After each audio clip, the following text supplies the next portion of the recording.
भी आवाज नहीं करेंगे, शांति से जाएंगे। हाँ मौन बनी भैया।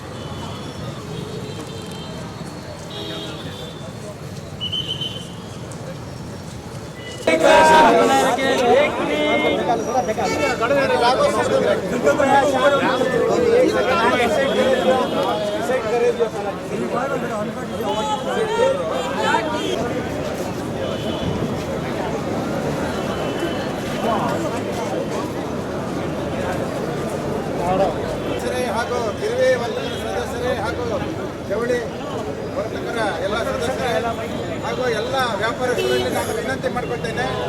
ನಿನ್ನೆ ದಿನ ನಡೆದಂತಹ ಘಟನೆ ನಾವು ತಿಳ್ಕೋಬೇಕಾಗಿದೆ.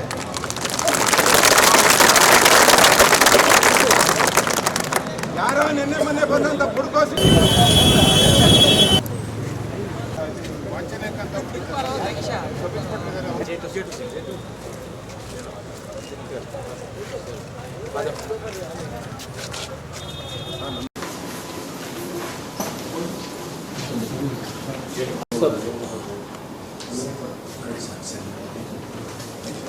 ದೊಡ್ಡಪೇಟೆ ಪೊಲೀಸ್ ಠಾಣಾ ವ್ಯಾಪ್ತಿಯಲ್ಲಿ ಒಂದು ಘಟನೆ ನಡೆದಿದೆ. ಅಲ್ಲಿ ಒಬ್ಬ ಕಚೋರಿ ಮಾರ್ತಕ್ಕಂಥ ಒಬ್ಬ ವ್ಯಕ್ತಿ ಇರ್ತಾರೆ, ಸಣ್ಣ ಅಂಗಡಿ ಮಾಡ್ಕೊಂಡಿರ್ತಾರೆ. ಅಲ್ಲಿ ಹೋಗಿ ಒಂದು 4 ಜನ ದುಷ್ಕರ್ಮಿಗಳು ಪಕ್ಕದ್ದು ಒಂದು ಹೋಟೆಲ್ ಒಂದು ಅಂಗಡಿದು ಅಡ್ರೆಸ್ ಕೇಳ್ತಾರೆ. ಆನಂತರ ಒಂದು 5-10 ನಿಮಿಷ ಬಿಟ್ಕೊಂಡು ಬಂದು ನನಗೆ ಸುಳ್ಳು ಅಡ್ರೆಸ್ ಹೇಳಿದಿರಿ ಅಂತಂದು ಮಾತಿಗೆ ಮಾತು ಆಗಿ ಆನಂತರ ಹಲ್ಲೆ ಕೂಡ ಆಗುತ್ತೆ. 4 ಜನ ಆರೋಪಿತರು ಯಾರು ಅಂತಂದು ಈಗಾಗಲೇ ನಾವು ಐಡೆಂಟಿಫಿಕೇಷನ್ ಕೂಡ ಮಾಡಿದ್ದೀವಿ. ಅದರಲ್ಲಿ ಪ್ರಕರಣ ಕೂಡ ದಾಖಲು ಮಾಡ್ಕೊಂಡಿದ್ದೀವಿ. ಅರೆಸ್ಟ್ ಕೂಡ ಮಾಡಲಾಗಿದೆ. ಒಬ್ಬನ್ನ ಅರೆಸ್ಟ್ ಮಾಡಿದ್ದೀವಿ, ಇನ್ನು ಮಿಕ್ಕಿದವ್ರನ್ನ ಅರೆಸ್ಟ್ ಮಾಡ್ತೀವಿ ಇವತ್ತು. ಹಾಂ, ವ್ಯಾಪಾರಸ್ಥರು ಅದೇ ನಮ್ಗೆ ಈ ರೀತಿ ಹಿಂಗಾಗಿದೆ ಸರ್, ಸಣ್ಣ ಪುಟ್ಟ ಇಶ್ಯೂಸಿಂದನೂ ಕೂಡ ಒಂದೊಂದ್ಸಲಿ ಹಲ್ಲೆ ಆಗ್ತಕ್ಕಂಥ ಚಾನ್ಸ್ ಇದೆ.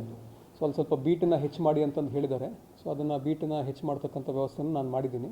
ಇಲ್ಲ ಅವ್ರಿಗೂ ಹೇಳಿದ್ದೀನಿ, ಈ ರೀತಿ ಸಣ್ಣ ಪುಟ್ಟ ಗಲಾಟೆ ಏನಾರು ಆದಾಗ ನಮ್ಮ ಇಲಾಖೆಯ ಗಮನಕ್ಕೆ ತೊಗೊಂಡು ಬಂದು ಇಮಿಡಿಯೇಟ್ಲಿ ಅಂತಂದು ಕೂಡ ಅವ್ರಿಗೆ ಹೇಳಿದ್ದೀನಿ. ಆಮೇಲೆ ಈ ಕೇಸ್ನಲ್ಲಿ ಪ್ರಾಮಾಣಿಕವಾದಂಥ ತನಿಖೆನ ನೀವು ಮಾಡಬೇಕು ಅಂತಂದು ಅವರು ಕೋರ್ಕೊಂಡಿದ್ದಾರೆ. ಅದೇ ರೀತಿ ನಾನು ನಮ್ಮ ಅಧಿಕಾರಿಗಳಿಗೂ ಕೂಡ ಸೂಚನೆ ಕೊಟ್ಟಿದ್ದೀನಿ. ಯಾವುದೇ ರೀತಿ ತಮಗೆ ತೊಂದರೆ ಆಗದೇ ಇರತಕ್ಕಂಥ ರೀತಿಯಲ್ಲಿ ತನಿಖೆನ ಫೇರ್ ಆ್ಯಂಡ್ ಇಂಪಾರ್ಷಿಯಲ್ ಆಗಿ ಇನ್ವೆಸ್ಟಿಗೇಷನ್ ಮಾಡಿಸಿ ಯಾರು ತಪ್ಪಿತಸ್ಥರು ಇದ್ದಾರೆ ಅವ್ರ ವಿರುದ್ಧ ಕಠಿಣ ಕ್ರಮ ತಗೊಳ್ತೀವಿ ಅಂತಂದು ನಾನು ಆಶ್ವಾಸನೆ ಕೊಟ್ಟಿದ್ದೀನಿ. 3 ಜನದ ಬ್ಯಾಕ್ಗ್ರೌಂಡು ಗೊತ್ತಿಲ್ಲ. ಇನ್ನೊಬ್ಬಂದು ಬ್ಯಾಕ್ಗ್ರೌಂಡು ಅವರು ರೂರಲ್ ಲಿಮಿಟ್ಸ್ನಲ್ಲಿ ವಾಸ ಆಗಿರ್ತಾನೆ ಅಂತಂದು ಗೊತ್ತಾಗಿದೆ. ಆಮೇಲೆ ಬೇರೆ ಏನಾದರೂ ಆಸ್ಪೆಕ್ಟ್ಸ್ ಇದೆಯಾ, ಬೇರೆ ಆ್ಯಂಗಲ್ ಏನಾದ್ರು ಇದೆಯಾ ಅಂತಂದು ತನಿಖೆ ಮಾಡ್ತಾಯಿದ್ದೀವಿ. ಯಾವುದು ಅದು ವೆರಿಫೈ ಮಾಡ್ತಾಯಿದ್ದೀವಿ.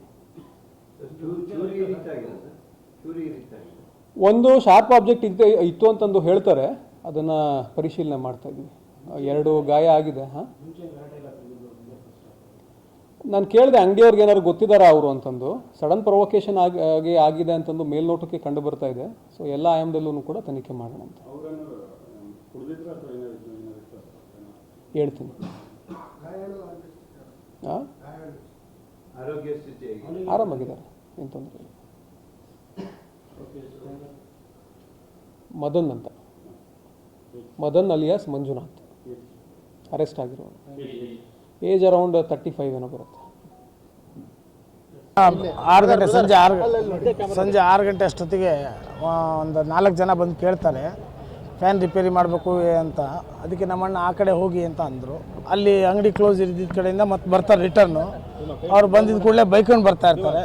ಬೈಕೊಂಡು ಬಂದಿದ್ದ ಕೂಡಲೇ ಒಂದೇ ಸತಿ ಏನು ಮಾಡ್ತಾರೆ, ನಮ್ಮ ಅಣ್ಣ ಕೇಳ್ತಾನೆ ಏನಾಯ್ತು ಅವರು ಇದಕ್ಕಿದ್ದಂಗೆ 4 ಜನನೂ ಅಟ್ಯಾಕ್ ಮಾಡ್ತಾರೆ. ಅಟ್ಯಾಕ್ ಮಾಡಿದ ಕೂಡಲೇ ಒಬ್ಬನ ಹತ್ರ ಚಾಕು ಇರುತ್ತೆ. ಚಾಕುನಿಂದ ನಮ್ಮ ಅಣ್ಣಂಗೆ ಕಾಲಿಗೆ ಮತ್ತು ಕೈಗೆ ಹಾಕ್ತಾರೆ. ಸಾಯಿಸೋ ಪ್ರಯತ್ನ ಎಲ್ಲ ಮಾಡಿದ್ರು.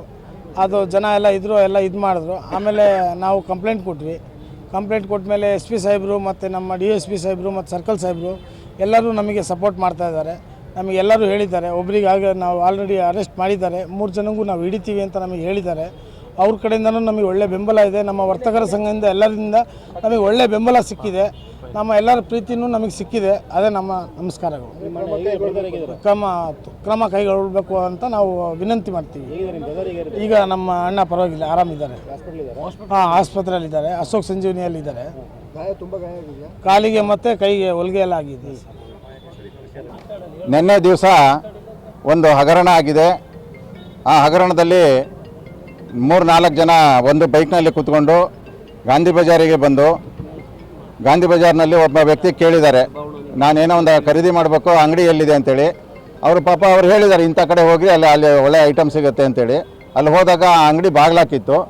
ಬಾಗಿಲಾಕಿದಾಗ ಇವರು ವಾಪಸ್ ಬಂದು ಪೂರಾ ರ್ಯಾಶಲ್ಲಿ ಬಂದು ಅವರಿಗೆ ಫಸ್ಟ್ ಹೊಡೆದಿದ್ದಾರೆ. ಹೊಡೆದಿರೋ ಜೊತೆಯಲ್ಲಿ ಅವರಿಗೆ ಜಗಳ ಆಗಿದೆ. ಜಗಳ ಆದ ನಂತರ ಇವ್ರು ಏನು ಮಾಡಿದ್ದಾರೆ, ಚಾಕು ತೊಗೊಂಡು ಅವ್ರಿಗೆ ಹಾಕಿದ್ದಾರೆ. ಒಂದು ಕೈಗೆ ಹಾಕಿದ್ದಾರೆ, ಮತ್ತೊಂದು ಕಾಲಿಗೆ ಹಾಕಿದ್ದಾರೆ. 2 ಕಡೆ ಈಗಾಗಲೇ ಹೊಲಿಗೆ ಹಾಕಿದ್ದಾರೆ ಅವರಿಗೆ. ಈ ರೀತಿ ಹಗರಣಗಳು ಇತ್ತೀಚಿನ ದಿನಗಳಲ್ಲಿ ಗಾಂಧಿ ಬಜಾರಲ್ಲಿ ಹೆಚ್ಚಿಗೆ ಆಗ್ತಾಯಿದೆ. ಈಗಾಗಲೇ ನಾವು SP ಸಾಹೇಬರ ಹತ್ರ ಆಗಿರ್ಬೋದು, DC ಸಾಹೇಬ್ರ ಹತ್ರ ಆಗಿರ್ಬೋದು, ಕಮಿಷನರ್ ಹತ್ರ ಆಗಿರ್ಬೋದು, ಈಗ ಸುಮಾರು 3-4 ರೌಂಡ್ ಮೀಟಿಂಗ್ ನಾವು ಮಾಡಿದ್ವಿ. ಗಾಂಧಿ ಬಜಾರಲ್ಲಿ ಏನಾದರೂ ಮಾಡಿ ಒಂದು ವ್ಯವಸ್ಥೆ ನೀವು ಮಾಡಬೇಕು ಅಂತೇಳಿ. ಇದಕ್ಕೆಲ್ಲ ಮೂಲ ಕಾರಣ ಏನಪ್ಪ ಅಂತ ಹೇಳಿದರೆ, ಗಾಂಧಿ ಬಜಾರಲ್ಲಿ ಇವತ್ತು ಸಂಖ್ಯೆ ಜಾಸ್ತಿ ಆಗಿರೋ ಜೊತೆಯಲ್ಲಿ ವ್ಯಾಪಾರಸ್ಥರು ಜಾಸ್ತಿ ಆಗಿರೋ ಜೊತೆಯಲ್ಲಿ ವೆಹಿಕಲ್ಗಳು ಜಾಸ್ತಿ ಆಗಿದ್ದಾವೆ. ಅಲ್ಲಿ ಓಡಾಡೋದಕ್ಕೂ ಸಹ ತೊಂದರೆ. ವ್ಯಾಪಾರ ಗಿರಾಕಿಗಳು ಬರೋದು ಭಾಳ ಕಡಿಮೆ ಮಾಡ್ಕೊತಾ ಇದ್ದಾರೆ. ಯಾಕೆ ಅಂತೇಳಿ ಇಲ್ಲಿ ಜಾಗನೇ ಇರೋದಿಲ್ಲ, ಬೇರೆ ಕಡೆ ಹೋಗೋಣಪ್ಪ ಅಂತೇಳಿ.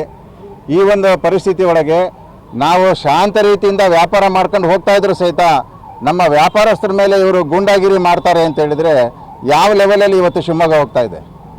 ಇದನ್ನು ನಾವು ಖಡಾಖಂಡಿತವಾಗಿ ಇಡೀ ನಮ್ಮ ಶಿವಮೊಗ್ಗ ನಗರದ ವರ್ತಕರು ಖಡಾಖಂಡಿತವಾಗಿ ಖಂಡಿಸ್ತಾ ಇದ್ದೇವೆ. ಈ ರೀತಿ ಮುಂದೆ ಆಗಬಾರ್ದು ಅಂತೇಳಿ ಈಗಾಗಲೇ ನಾವು DC ಅವರಿಗೆ ಮನವಿ ಕೊಟ್ಟಿದ್ದೇವೆ, SP ಅವರಿಗೆ. ಅದರಲ್ಲಿ ನಾವು ಡೀಟೇಲ್ ಎಲ್ಲ ಕೊಟ್ಟಿದ್ದೇವೆ. ಯಾವ ರೀತಿ ಏನೇನಾಗಿದೆ, ಆ 4 ಜನಕ್ಕೆ ನೀವು ಕಠಿಣವಾದಂಥ ಶಿಕ್ಷೆ ಕೊಡಬೇಕು, ತಕ್ಷಣ ಅವರಿಗೆ ಅರೆಸ್ಟ್ ಮಾಡಬೇಕು ಅಂತೇಳಿ. ಈಗಾಗಲೇ ಒಬ್ಬನು ಸಿಕ್ಕಿದ್ದಾನೆ, ಇನ್ನು 3 ಜನ ಸಿಗಬೇಕಾಗಿದೆ.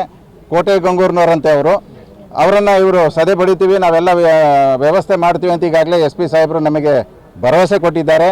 ಈ ರೀತಿ ಆಗದೇ ಇದ್ದಾಗೆ ಈಗಾಗಲೇ ನಾವು ಕಾರ್ಪೊರೇಷನ್ ಕಮಿಷನರಿಗೆ, DC ಅವರಿಗೆ, SP ಅವರಿಗೆ ನಾವು ಇಡೀ ನಮ್ಮ ಶಿವಮೊಗ್ಗ ನಗರದ ಎಲ್ಲ ವರ್ತಕರಿಗೆ ಸೇರಿ ಒಂದು ಬೃಹತ್ ಒಂದು ಸಭೆಯನ್ನು ಮಾಡೋದಕ್ಕೆ ಈಗಾಗಲೇ ಆಯೋಜನೆ ಹಮ್ಮಿಕೊಳ್ಬೇಕು ಅಂತಿದ್ದೇವೆ. ಯಾಕೆಂದರೆ ಮುಂದಿನ ದಿನಗಳಲ್ಲಿ ಮತ್ತೆ ಈ ರೀತಿ ಆಗಬಾರ್ದು ಅನ್ನೋದು ಉದ್ದೇಶ ನಮ್ಮದು ಇದೆ. ಹಾಗಾಗಿ ನಾವೆಲ್ಲ ಇದನ್ನು ಹೋರಾಟಕ್ಕೆ ನಾವು ಸದ್ಯ ಆಗಿದೆ. ಮತ್ತು ಈಗ ಇದು ಹೋರಾಟ ಮಾಡ್ತಾ ಇದ್ದೇವೆ. ಇದು ಇಲ್ಲಿಗೆ ನಾವು ತಣ್ಣಗೆ ಮಾಡ್ತಾ ಇಲ್ಲ. ಅವ್ರಿಗೇನಾದರೂ ಕಠಿಣವಾದಂಥ ಶಿಕ್ಷೆ ಆಗದೇ ಇದ್ದರೆ, ಅವರು ಸಿಗದೇ ಇದ್ದರೆ ಮತ್ತೆ ನಾವು ಬೀದಿಗಿಳಿದು ಹೋರಾಟವನ್ನು ಮಾಡೋದು ಖಡಾಖಂಡಿತ ಇದೆ.